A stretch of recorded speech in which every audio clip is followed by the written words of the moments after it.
ככל שאנחנו רואים את מחירי הנדל"ן הולכים גויים, עולים מעלה ללא הפסק, יש מי שדווקא הולך עם השקעות הנדל"ן לחוץ לארץ. אנחנו אומרים ערב טוב לג'קי מוקמל, מנכ"ל מה נכסים. שלום. ערב מצוין. ערכתם סקר ממנו, אנחנו למדים ש20% זהו השיעור בו גדל היקף ההשקעות של חברות הביטוח הישראליות בנדל"ן מניב בחול מאז יולי 2012. קודם כל, איפה ההשקעות הללו בדרך כלל? ההשקעות האלה בעיקר מתמקדות בשוק האירופאי, גרמניה, אנגליה וארצות הברית.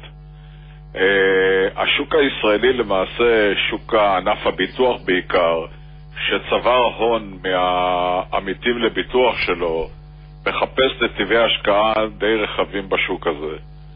וכתוצאה מזה שהשוק הישראלי מאוד הצטמצם, וגם כנראה בגלל הסיבה שהוא מאוד מקורב לבעלי עניין, יצאו רוב המשקיעים מחברות הביטוח לשוק בחול. שם ישנן הזדמנויות עסקיות עם תקווה להתפתחות השוק. כן.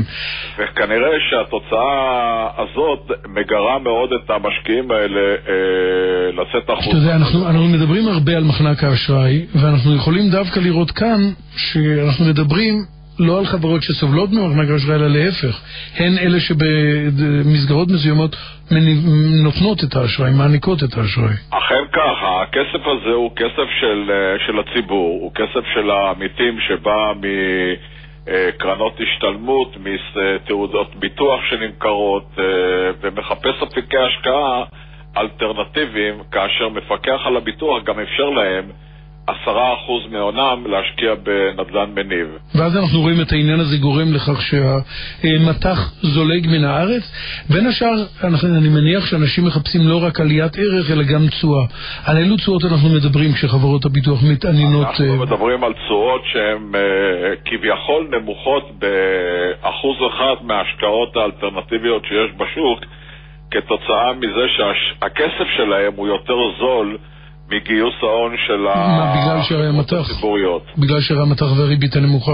בגלל שרמת הריבית היא נמוכה מאוד. ולכן הם מעדיפים לקחת נכסים בטוחים עם חברות מאוד יציבות, ולהיכנס ולהתעקד כמספר קבוצות ולקנות נדל"ן בחו"ל.